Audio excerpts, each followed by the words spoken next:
ఈ యొక్క ఫిలిప్పీలు రాసిన పత్రికలో పౌలు గారు ఫిలిప్పీ సంఘానికి చెబుతున్నటువంటి మాట 21వ వచనం, నా మటుకైతే బ్రతుకుట క్రీస్తే, సావు అయితే లాభము.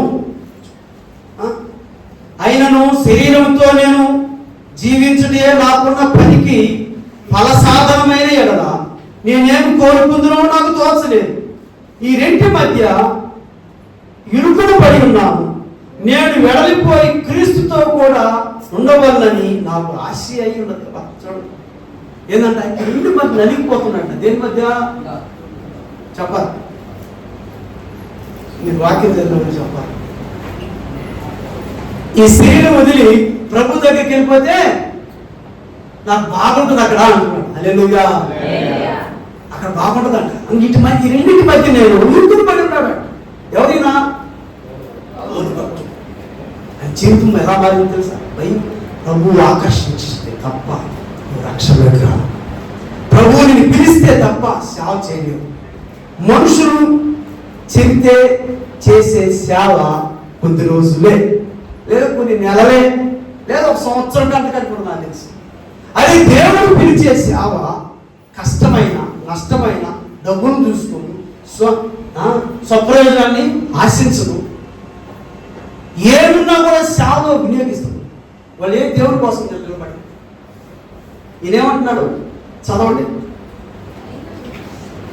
అయినను శరీరంతో జీవించుట నాకున్న పనికి ఫలసాధనమైన ఎడల నేనేమి కోరుకుంటున్నో నాకు తోచలేదు.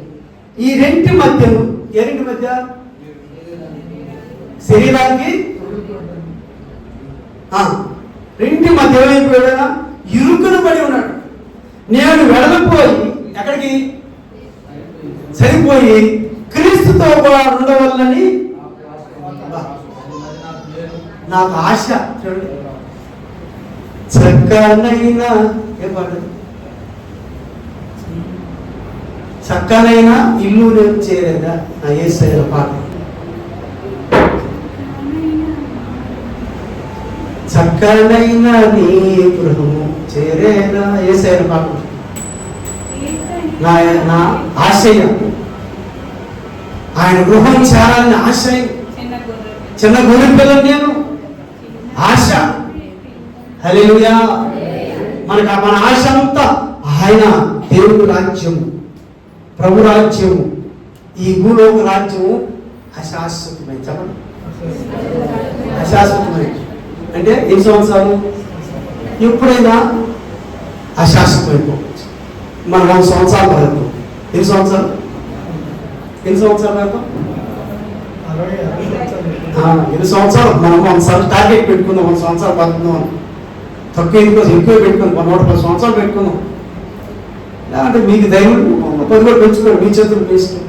మీరు తినే ఆహారం బట్టే ఇష్ట ప్రకారంగా లెక్కలు తింటే ఆహారమే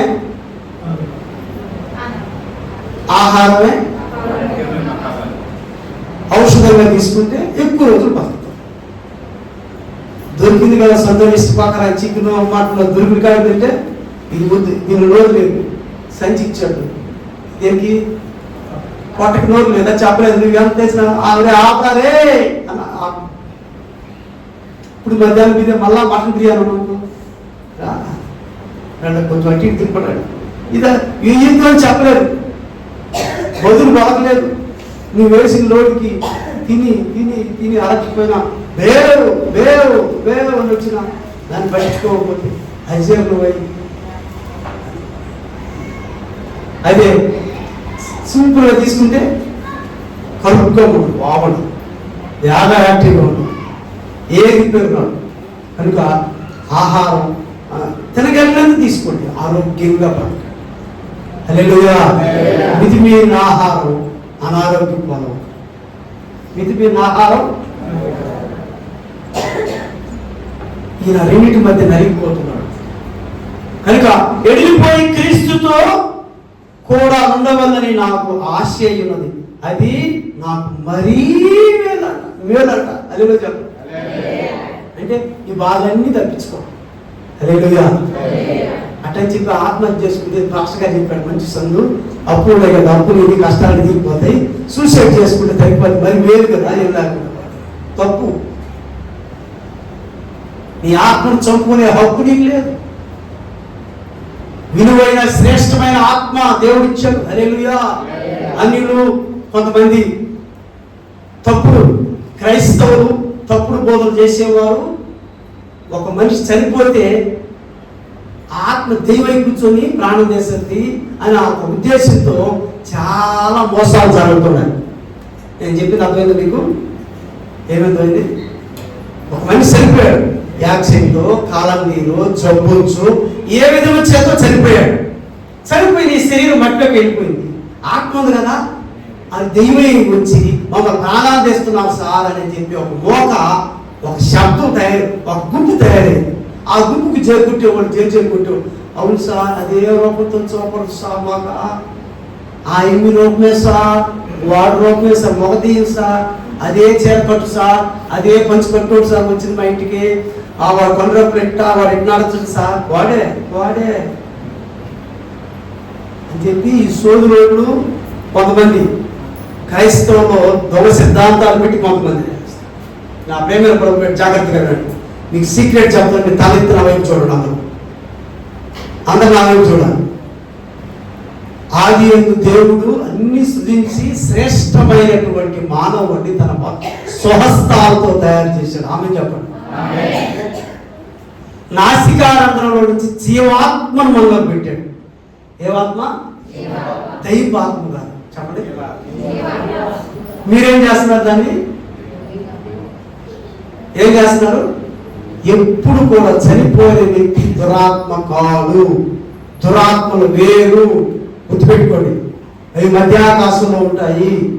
ఎఫెసీ పత్రిక చదవండి. కనుక మన ఆత్మ దేవుడికి చాలా విలువైంది. అందుకే చెప్పాను, అమ్మ మీరు అప్పుడున్నారంత 5 లక్షల 10 లక్షల, నీ ఆత్మ చాలా విలువైంది. నీ కుటుంబం చాలా విలువైంది. నీ భార్యాభర్త కలిగిన కుటుంబం, పిల్లలు కలిగిన మీ కుటుంబం విలువైనది. కనుక నీ ఆత్మను చంపుకునే హక్కు నీకు లేదు. హల్లెలూయా, హల్లెలూయా.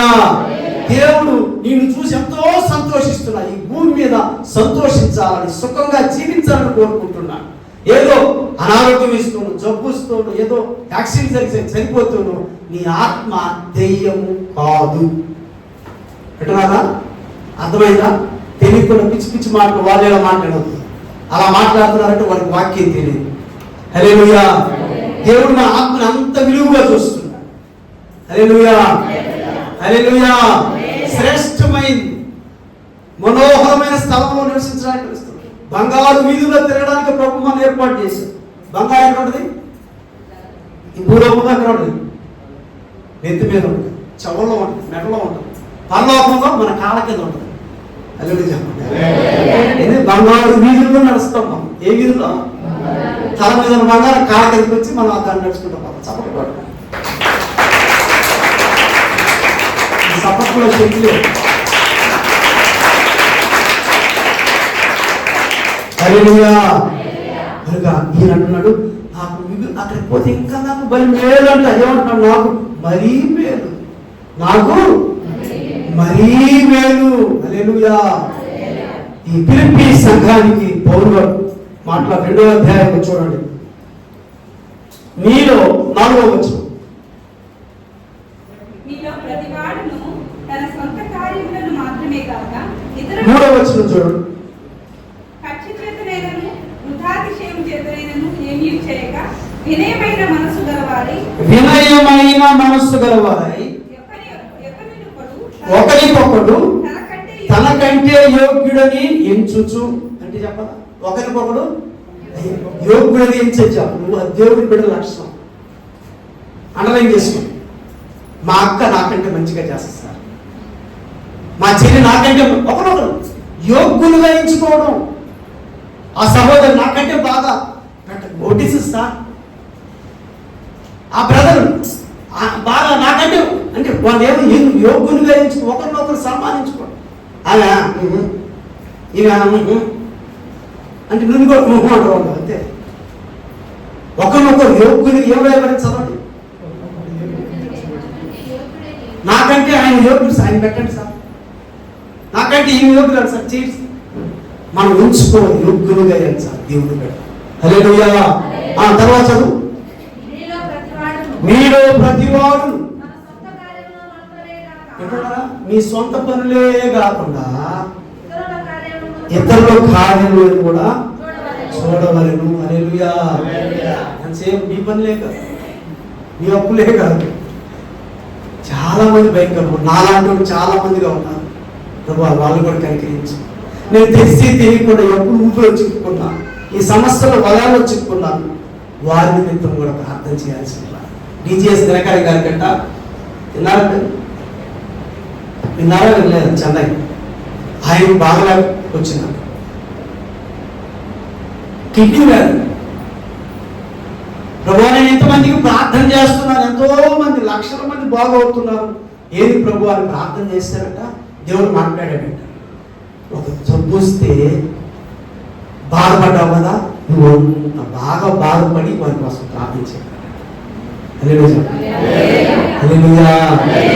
అలాగే నీకు అప్పులు బాధలు వచ్చాయి కదా, అప్పులు బాధలు ఉన్న వాళ్ళు ఎలా ఉన్నారో ఆ బాధలు నీకు తెలుసు, వారి కోసం నువ్వు ప్రార్థించావు. హల్లెలూయా. ఉద్యోగం పోయింది కదా, ఉద్యోగం పోయింది ఎంత బాధ ఉంటుందో అలాంటి వారి కోసం నువ్వు ప్రార్థించావు. హల్లెలూయా. నీ భర్త దేని స్థితిలో ఉన్నారు, సంపాదన లేదు కదా, నీలాంటి కుటుంబాలు చాలా ఉన్నాయి, వారి కోసం ప్రార్థించి. హల్లెలూయా. హల్లెలూయా. నీకు పిల్లలు లేరు కదా, పిల్లలు లేని వారి కోసం ప్రార్థన చేయి. హల్లెలూయా. నీకు సొంత ఇల్లు లేదు కదా, నీకు సొంత ఇల్లు ఉంది కదా, సొంత ఇల్లు లేని వారి కోసం ప్రార్థన చేయి. హల్లెలూయా.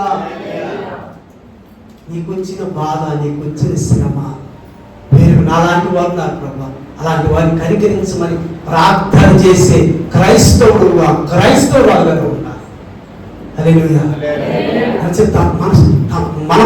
మన సొంత కార్యాలు చూసుకోవడం కాదు, మన సొంత కార్యాలు చూసుకోవడం కాదు, నా పని వాసమే ప్రభు దగ్గర ఏం చేసి దుల్లాడటం కాదు, ఇతరుల కార్యములను. హల్లెలూయా. అప్పుడు దేవుడు మెచ్చుకుంటాడు. నువ్వు విస్తారించి ప్రార్థన చేయబడ్డా, కేకలేసి సిరిగింతలేసి ప్రార్థన చేయబడ్డా, తండ్రి యేసయ్యా అని ఆయన స్వరం ఎలగలగా. నీ స్వరము వినిపించు ప్రభువా, నీ దాసు. వెరీ మోస్ట్ ఎఫెక్టివ్లీ ఆయన స్వరం వినడం, reading the word of God and meditating the word of God. Difference reading and meditating. అర్థమైందా? Reading, meditating. Reading the word of God and meditating the word of God. He will speak to you. ఆయన స్వరాన్ని వింటాం. Repeat. నువ్వు వాక్యం చదవకుండా మోల్గా వేసేసి మళ్ళా ఆదివారం మళ్ళా ఎప్పుడో తీసుకొస్తే ఈ దేవుడు నీకేమన్నా రేపు చాలాసార్లు నాకు అనుభవం. వాక్యం చదివేటప్పుడు దేవుడు మాట్లాడతాడు, రాత్రి జాములు ప్రార్థన చేసేటప్పుడు స్వరం ద్వారా మాట్లాడతాడు. హల్లెలూయా. నేను మా అక్కడికి పోకూడదు అనుకున్నాను, ఆశ్రమంలో పంపిస్తున్నాను. దేవుడు ఒకసారి మాట్లాడాడు. చెప్పంటారా? అందరూ చనిపోతారు, అందరినీ ప్రేమించగలరు. ఏమన్నాడు? అందరూ చనిపోతారు, అందరినీ ప్రేమించు. హల్లెలూయా. దేవుడు నీతో మాట్లాడాలి, ఆయన స్వరం నీకు వినగలగాలి. ఆ రిలేషన్ ఉండాలి. నీవు ఎట్లా గంటలకు జీవిస్తున్నావు? నీకు అడ్డు ఆకు చిన్న పెద్ద ఎవరు లేరు. నువ్వు వాక్య క్రమంలో సంఘ క్రమానికి నువ్వు లోబడితే దేవుడిని గొప్పగా ఆశీర్వదిస్తాడు. నీ జీవిత కాలం అంతా ఇక్కడ సుఖ జీవితంతో జీవిస్తాం. ఎలా జీవిస్తాం? సుఖజీవం, హ్యాపీ, సంతోషం, సమాధానం అవి కలిగి జీవిస్తాం. కనుక మనం సొంత కార్యం మన కోసమే కాక ఇతరుల కోసం కూడా ప్రార్థన చేయాలి. క్రైస్తవులు అంటే వారి కోసం ప్రార్థన చేసుకునేవారు కాదు. క్రైస్తవులు ఇతరుల కోసం ప్రార్థన చేసేవారు, ఇతర మనుషుల కోసం ప్రార్థన చేసేవారు, అన్యుల కోసం ప్రార్థన చేసేవారు, ఇతర దేశాల్లో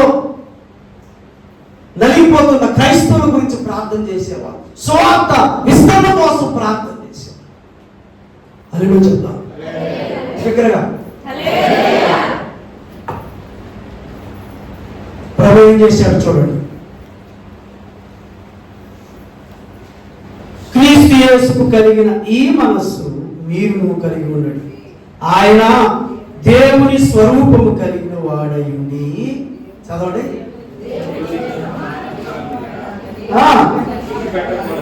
నాకు ఒక్కరి మాట కూడా పట్టలేదు, మీరు అందరూ గో చదువుతాం. ఒక్క చదవండి స్పష్టంగా, లోపల దేవుడు చదవండి. ఆయన దేవుని స్వరూపము కలిగిన వాడయుండి దేవునితో సమానముగా ఉండుట విడిచిపెట్టకూడదని భాగ్యమని ఎంచుకోలేదు కానీ వినండి, మనుష్యుని పోలికగా పుట్టి దాసుని స్వరూపమును ధరించి తన్ను తానే రిక్తునిగా చేసుకున్నాడు. రిక్తునిగా చేసుకున్నాడు.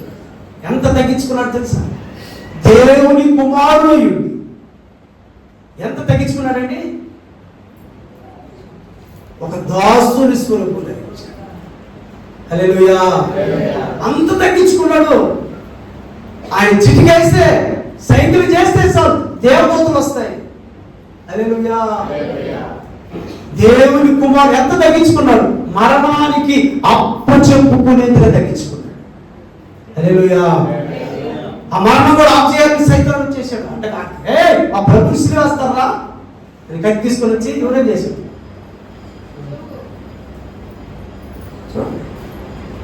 వెంటనే అద్భుతం చేయాల్సి వచ్చింది. ఏమైనా గల్లగొడ కొట్టి మరణం లేకుండా ప్రభు మరణం లేకుండా చేసేవాడు. కొంతమంది వాళ్ళకి ఏం తెలియదు. వెంటనే చెవులు తీసుకొచ్చి ప్రభు అతికిచ్చేసాడు. మెరక అదిలో చెప్పండి, మరణం కూడా మెరక లేఖనాలు రాయబడ్డాయి. ఎలాగా?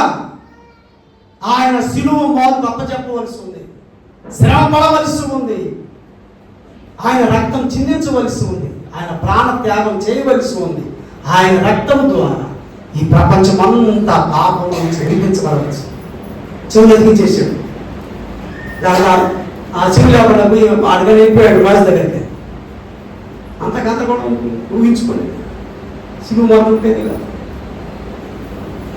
హల్లెలూయా. ప్రభు ఆయన శిలువ మోతు అప్పచెప్పుకున్నాడు. ఎంత దేవుని కుమారుడయ్యుండి ఒక దాసుని స్వరూపం దాల్చాడు. హల్లెలూయా. మనము యేసు ప్రభువుని మనకందరికీ కోరుకోవాలి. యేసయ్య మనందరికీ మాదిరి. మనము ఆయన చూసి మనం తగ్గించుకోవాలి. ఎంత తగ్గించుకుంటే అంత ఆశీర్వదించబడతావు. నువ్వు భర్తగా ఎంత తగ్గించుకుంటే అంత ఆశీర్వదించబడతావు. భారీగా ఎంత తగ్గించుకుంటే అంతగా నీ కుటుంబం ఆశీర్వదించబడతావు. బిడలగా, యవనస్తులుగా, బిడలగా మీరు ఎంత లోబడి మీ అమ్మా నాన్నకి నడుచుకుంటారో మీ కుటుంబం, మీ అమ్మా నాన్న అంత సంతోషిస్తారు. యేసయ్యే ఒక దాసుడుగా తగ్గించుకున్నాడు. మరి నువ్వు మీ అమ్మా నాన్న మాట వినాలి. Obey the parents. పేరెంట్స్కి ఒబే చేసి వినాలి. ఎదురు తిరుగుకునే వాళ్ళు విధేయత చూపే బిడ్డలు కాదు. వాడు చెడిపోయేదానికి ఆనవాళ్ళు ఎదురు తిరుగుతారంటే ఏదా మాట కొంచెం నోట్ నుంచి నిజం కాడబెట్టబా చేస్తున్నా అంగడి పేరు బాబా ఆ వస్తువులు కదా నీళ్ళు తేడా నేను దాన్ని తెచ్చుకోవాలి చెప్పుకో. చేసి వాడికి అలవాటు పెద్ద గుడి తిరిగి ఏం పేరు చేయవాడు. పేరెంట్స్ తల్లిదండ్రులకు అవిధేయత చూపించే బిడ్డగా తయారవుతాం, చెడిపోతాం. హల్లెలూయా. దేవుడే యేసయ్యే మనకు మోడల్, మాదిరి. ఆయన సర్వశక్తిమంతుడు దేవుడై ఉండి మనుష్యుని రూపం, దాసుని రూపం దాల్చాడు. నడుము గుడ్డగట్టుకుని చేపలు పట్టుకునే వారి పాదాలు గడిగాడు. అంత తగ్గించుకోవాలి. మనం కొన్నిసార్లు మనం తగ్గించుకోవాలి. ఒకవేళ మన ఆశీర్వాదాలు తగ్గించుకోకపోవడం పోతున్నాయి. దేవుని కుమారుడయ్యుండి దాసుని రూపం దాల్చి నడుముకు గుడ్డగట్టుకుని శిష్యులు పాదాలు కట్టాడు. విధంగా చెప్పాలి, చేపలు పట్టుకునే వారి పాదాలు కట్టాడు. ఆయన మాటకు లోబడితే మనల్ని మనుషులను పట్టు జాలరుగా చేస్తాడు. హల్లెలూయా. దట్ ఈజ్ ఎప్పుడు ఆయన లోపడ్డామంటే మనం నేర్పిస్తాం. మనుషులు అయ్యా అంత చాలు ఇప్పుడు దాకా మీరు చేపలు పట్టారు, ఇప్పుడు నేను మనుషులు బట్టే నేర్పిస్తా. హల్లెలూయా. ఆయన మాట వింటే, మాట వినకుండా నీవు నేను వర్తిల్లను. రాత్రి అంతా చేపలు పడ్డాడు. మీరు బహు ఎక్స్పర్ట్స్ చేపలు పట్టుకున్నాం, ఒక్క పక్కి కూడా వెళ్ళాలి. పక్కి పడాలని వారసు పనులు చేసుకుంటున్నారు. యేసు ప్రభు వచ్చి ధోనికి లోతుకి పంపిమన్నారు, ఎదురు చెప్పలేదు, లోతుకి తీసేయలేదు. ఇప్పుడు పక్కన వాళ్ళు ఏమన్నారు, విస్తారమైన చేపలు. సహోదరి సహోదరుడు, మనం ఆయన మాటకు లోపడదాం. దేవుడు మనల్ని ఆశీర్వదిస్తాడు. నీకు తెలియదు ఏ మార్గంలో వెళ్ళాలో మనకు తెలియదు. కొన్నిసార్లు నాకు అర్థం కాదు. ప్రభా, నీ నడిపింపు నాకు తెలిసి, నీ చిత్తంలో నడుచుకుని గొప్ప నాకు తెలిసి, ఆయన చిత్త ప్రకారం వెళ్ళినప్పుడు మహానం ఉంటుంది. అదే చెప్పండి. మన చిత్త ప్రకారం వెళ్ళినప్పుడు మహా ఏడుపు, పెడబొబ్బులు, కొట్లాట్లు, గరిబిళ్ళు ఉంటాయి. ఎందుకు వచ్చిన పద? ఆయన మార్గంలో పోదాం, మన మార్గంలో పోదామా? ఎవరి మార్గంలో వెళ్దాం? మన మార్గంలో పోయినంత కాలం రూపాయి ఆదాయం ఉండదు, క్షణం తీరుకుండదు, ఏడుపు మొహాలు, కొట్ల. ఏసై మార్గంలో వెళ్ళాం అనుకో, ఎలా ఉంటుంది చెప్పండి.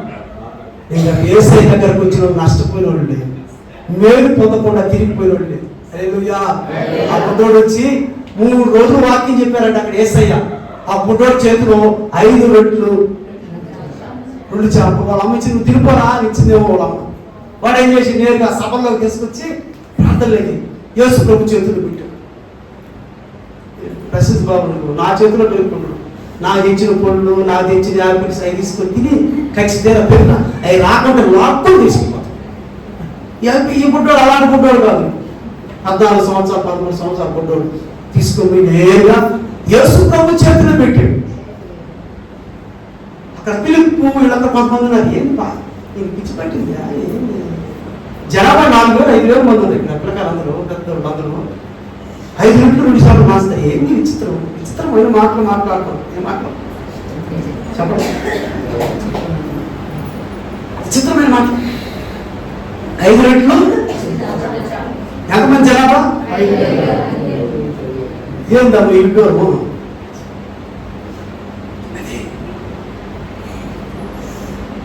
అద్భుత ఆశ్చర్య కార్యాలు జరగడం అంటే అది మీకు మాకండి వాళ్ళు జరిగిస్తుంది. ఆకాశం చూపించి, తండ్రి ఈ నీ మహిమార్థంగా ఎందరికి సమృద్ధిగా పంచిపెట్టడానికి సహాయం దయచేసి ప్రార్థన చేసి పంచిపెట్టడానికి ప్రారంభిస్తే 5,000 మంది తిరగా 12 గంటలు మొక్కలు ఇద్దారు. చెప్పకూడదు. వెళ్ళినప్పుడు 5,000 మంది తిరగా వాడుగా బొడ్డోడు తినేస్తుంటే అది ఎవరికి ఏముండే, ఆ మెరకల బొడ్డ ఏముండేది లేదు. వాడు ఎంత అద్భుతం జరిగిందో. నీ జీవితంలో ప్రభు ఒక అద్భుతం జరిగించాలంటే ఏదో ఒకటి తీసుకున్నాడు. ప్రభు హస్తాలో పెట్టి, నువ్వు డబ్బు పెట్టావు, ఏదో రొట్టెలు పెడితే రొట్టెలు, బంగారు పెడితే బంగారు, డబ్బు పెట్టి ఏదో ఒకటి ప్రభు హస్తాలో పెట్టి ప్రభు నడు. హల్లెలూయా. వాడు 5 రొట్టెలు 2 చేపలు ప్రభు హస్తాలో పెట్టాడు.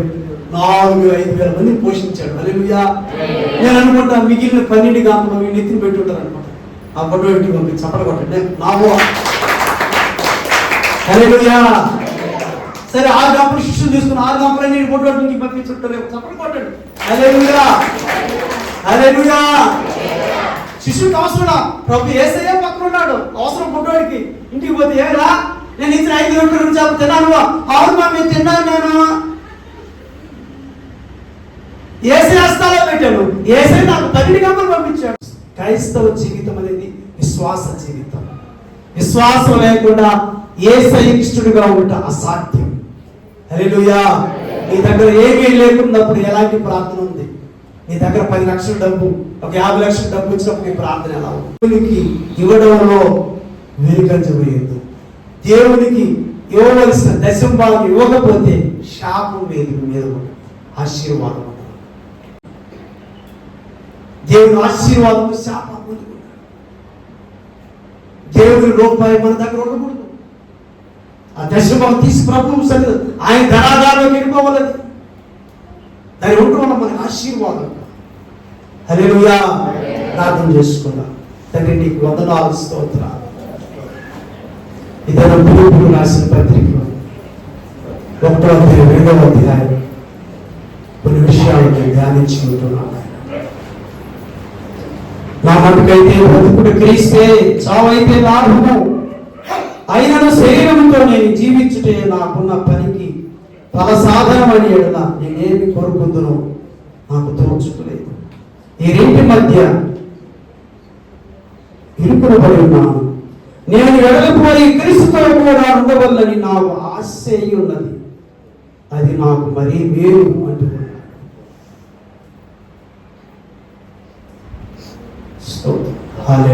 నైనా 2:27 నిజముగా అతడు రోగి అయి చావులకు సిద్ధమై ఉండను కానీ దేవుడు అతన్ని కనికరించను. అతని మాత్రమే కాక నాకు దుఃఖము మీద దుఃఖము కలుగుడిపోయాడు, నన్ను నువ్వు కనికరించిన మాటను జ్ఞాపకం చేసుకో. 3వ మాటగా ప్రభువా, ప్రతివాడు తన సొంత కార్యములను మాత్రమే కాక ఇతరుల కార్యములను కూడా చూడవలన మాటను జ్ఞాపకం చేసుకో. యేసయ్య దేవుని కుమారుడుగా